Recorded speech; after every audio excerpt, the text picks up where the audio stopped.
എന്തിന് ദൈവം പ്രപഞ്ചത്തെ സൃഷ്ടിച്ചു? എന്തിന് ദൈവം ഒരു ദേവാലയം പോലെ പ്രപഞ്ചത്തെ സൃഷ്ടിച്ചു? ആ ദേവാലയത്തിൽ ദൈവം സിംഹാസനം ഇട്ടിരുന്ന് വിശ്രമിക്കുന്നു. ആ പ്രപഞ്ചത്തിൽ ദൈവമുണ്ട് എന്ന സങ്കല്പം ബൈബിൾ എന്തിന് അവതരിപ്പിക്കുന്നു? ഉത്തരം ഇതാണ്. അതായത് ദൈവം നമ്മളെ സൃഷ്ടിച്ചത്, പ്രപഞ്ചത്തെ സൃഷ്ടിച്ചത് ഒറ്റ ലക്ഷ്യത്തിന് വേണ്ടിയാണ്: ദൈവത്തെ ആരാധിക്കുക. എന്തുകൊണ്ടാണ് നമ്മൾ ദൈവത്തെ ആരാധിക്കേണ്ടത്? വേറൊരു വിഷയമാണ്. ഇപ്പോൾ ഇത്രയും മനസ്സിലാക്കുക.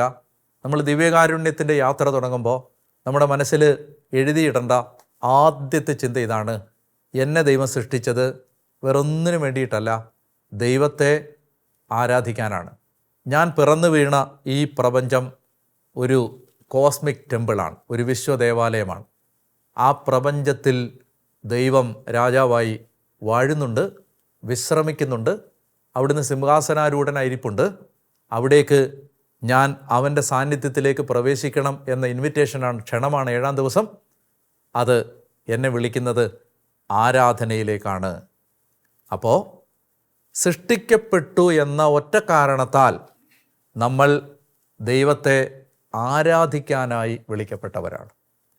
അതുകൊണ്ട് ഒരു മനുഷ്യൻ്റെ, ശ്രദ്ധിച്ച് കേൾക്കാൻ ഞാൻ പറയുന്നത്, ഒരു മനുഷ്യൻ്റെ സൃഷ്ടിക്കപ്പെട്ട ഉദ്ദേശം അയാൾ പൂർത്തിയാക്കുന്നത് അയാൾ ആരാധിക്കുമ്പോൾ മാത്രമാണ്. ആരാധനയിലാണ് ഒരു മനുഷ്യൻ്റെ ജന്മനിയോഗം അയാൾ പൂർത്തിയാക്കുന്നത്. ആരാധിക്കാത്തവൻ തൻ്റെ ഡിവൈൻ അസൈൻമെൻറ്റിലേക്ക് ഒരിക്കലും എത്തിച്ചേരില്ല. ദൈവം അയാളെ എന്തിനു വേണ്ടി സൃഷ്ടിച്ചോ അതിലേക്ക് ഒരാൾ എത്തിച്ചേരുന്നത് ആരാധനയിൽ മാത്രമാണ്. അപ്പോൾ അതുകൊണ്ട് ദൈവം നമ്മളെ ഈ ദിവസം, ഈ എപ്പിസോഡ് നിങ്ങൾ കേട്ടുകൊണ്ടിരിക്കുമ്പോൾ കർത്താവ് നിങ്ങളെ വിളിക്കുകയാണ് ഈ സത്യം തിരിച്ചറിയാൻ. എന്താണ് ആ സത്യം? എന്നെ ദൈവം വിളിച്ചത് ഒരാരാധകനാവാനാണ്. So my identity is that of a worshipper. ആരാധകൻ്റെ ഐഡൻറ്റിറ്റിയാണ് എനിക്ക്. പാദ്രി പിയോയോട് 10 വർഷത്തേക്ക് അദ്ദേഹത്തിന് പബ്ലിക്കായ മിനിസ്ട്രികൾ ചെയ്യുന്നതിന് വിലക്കുണ്ടായിരുന്നു.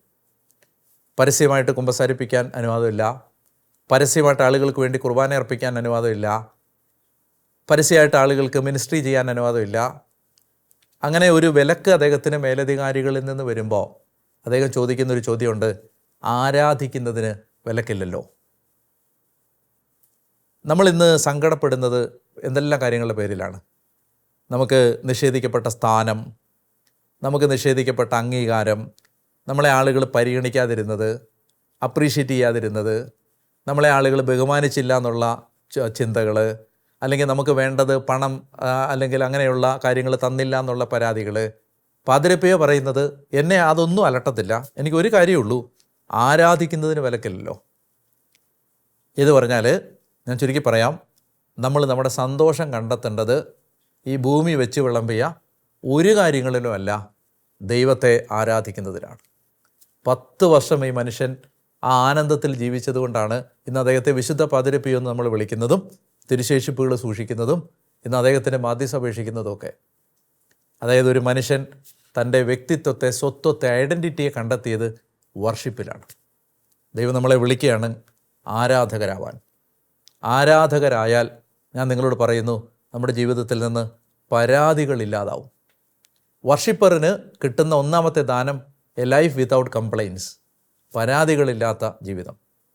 സ്തുതിയുടെ ജീവിതം എന്ന് പറഞ്ഞാൽ അതിൻ്റെ ഏറ്റവും ലളിതമായ അർത്ഥം പരാതിയില്ലാത്ത ജീവിതം എന്നാണ്. അപ്പോൾ നമുക്ക് പരാതികളില്ലാത്ത, ബഹളങ്ങളില്ലാത്ത, കംപ്ലൈൻസ് ഇല്ലാത്ത, അസ്വസ്ഥതകളില്ലാത്ത ഒരു ജീവിതം നിങ്ങൾ ആഗ്രഹിക്കുന്നുണ്ടോ? ദിവ്യകാരുണ്യ ജീവിതത്തിലേക്ക് ദൈവം നമ്മളെ വിളിക്കുകയാണ്. അതുകൊണ്ട് ഇന്ന് ഈ ചിന്ത നിങ്ങളുടെ മനസ്സിൽ വെച്ചുകൊണ്ട് അഭ്യസിക്കേണ്ട പുണ്യം എന്താണ്?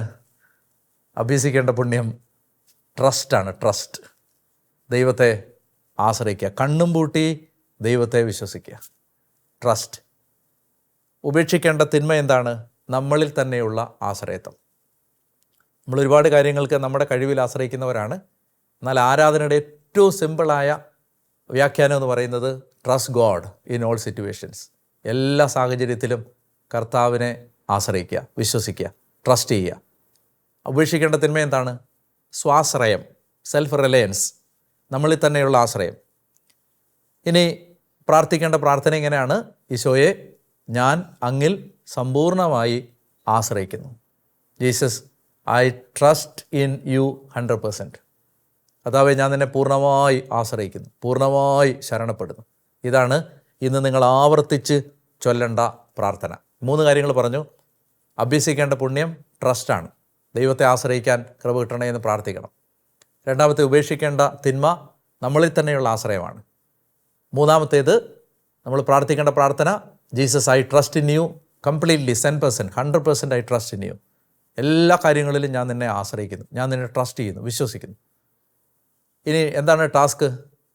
അതായത് നമ്മൾ ദൈവത്തിൻ്റെ സഹായം നമുക്ക് ആവശ്യമില്ല എന്ന് നമ്മൾ സാധാരണ ചിന്തിക്കുന്ന ഒരു 5 കാര്യങ്ങൾ എടുക്കുക. ഇപ്പോൾ ഉദാഹരണത്തിന്, ഇവിടുന്ന് വണ്ടി വരെ നടന്നു പോകാൻ എനിക്ക് ദൈവത്തിൻ്റെ സഹായം, പ്രത്യേകിച്ച് സഹായം വേണമെന്ന് ഞാൻ ചിന്തിക്കുന്നില്ല. എനിക്ക് ഭക്ഷണം കഴിക്കുന്നതിന്, ഈ ഭക്ഷണം എനിക്ക് നന്നായിട്ട് കഴിക്കുന്നതിന് ദൈവത്തിൻ്റെ സഹായം വേണമെന്ന് ഞാൻ നോർമലി ചിന്തിക്കാറില്ല. അല്ലെങ്കിൽ എനിക്ക് എന്തെങ്കിലും ഒരു കാര്യം, ഒരാൾക്കൊരു എഴുത്തെഴുതണം, അല്ലെങ്കിൽ ഒരാൾക്കൊരു കാര്യം കമ്മ്യൂണിക്കേറ്റ് ചെയ്യണം, ഒരു ഡ്രാഫ്റ്റ് പ്രിപ്പയർ ചെയ്യണം, ഇതൊക്കെ എനിക്ക് സ്വയം ചെയ്യാൻ പറ്റുമെന്ന് ഞാൻ വിചാരിക്കുന്ന കാര്യങ്ങളാണ്. ടാസ്ക് ഇതാണ്: സ്വയം ചെയ്യാൻ പറ്റുന്നതെന്ന് നിങ്ങൾ വിചാരിക്കുന്നതും എന്നാൽ ആത്യന്തികമായി ദൈവത്തിൻ്റെ സഹായം ഇല്ലാതെ ചെയ്യാൻ പറ്റാത്തതുമായ ഒത്തിരി കാര്യങ്ങൾ നമ്മൾ സ്വയം ചെയ്യുന്നുണ്ട്. ഒരു 5 കാര്യങ്ങൾ, അതിന് പ്രത്യേകിച്ച് ദൈവത്തിൻ്റെ സഹായമൊന്നും വേണ്ടാന്ന് നമുക്കറിയാം. പക്ഷേ ബോധപൂർവം ഒരു 5 കാര്യങ്ങളിൽ ദൈവത്തിൻ്റെ സഹായം ചോദിക്കുകയെന്ന്. ഭക്ഷണം കഴിക്കാനിരിക്കുമ്പോൾ, ദൈവമേ, നന്നായിട്ട് ഇത് ദഹിക്കുന്ന വിധത്തിൽ നല്ലപോലെ ഭക്ഷണം കഴിക്കാൻ എന്നെ സഹായിക്കണേ. ദൈവം, ഇങ്ങനെ നടന്നു പോകുമ്പോൾ എനിക്ക് കുഴപ്പങ്ങളില്ലാതെ നടന്ന് എത്തിച്ചേരാൻ, ഞാനിപ്പോൾ ഇവിടുന്ന് ധ്യാനകേന്ദ്രത്തിലേക്ക് നടന്നു പോകുന്നു വിചാരിക്കാം. എനിക്ക് കർത്താവേ, അവിടം വരെ നടന്നു പോകാൻ എന്നെ നീ സഹായിക്കണേ. തുണി അലക്കുമ്പോൾ, തുണി തേക്കുമ്പോൾ, തൂത്തുവാരുമ്പോൾ, ഭക്ഷണം തയ്യാറാക്കുമ്പോൾ, ഓഫീസിൽ പോകുമ്പോൾ, കാർ ഓടിക്കുമ്പോൾ, കൊന്തയൊല്ലുമ്പോൾ, ഇങ്ങനെ നമുക്ക് പ്രത്യേകിച്ച് ദൈവത്തിൻ്റെ സഹായം വേണ്ടെന്നല്ല, നമ്മൾ ചോദിച്ചിട്ടില്ല. അങ്ങനെയുള്ള ഒരു 5 കാര്യങ്ങൾ എടുക്കുക, കോൺഷ്യസ് ആയിട്ട്. അങ്ങനെ 5 കാര്യങ്ങളിൽ ദൈവത്തിൻ്റെ സഹായം ചോദിച്ച്, ഒരു പരിശീലനമാണ്. അപ്പോൾ അപ്പോസ്തലനായ പൗലോസ് പറയുന്ന പോലെ എല്ലാ കാര്യങ്ങളിലും നമുക്ക് ദൈവത്തെ ആശ്രയിക്കാൻ പറ്റും.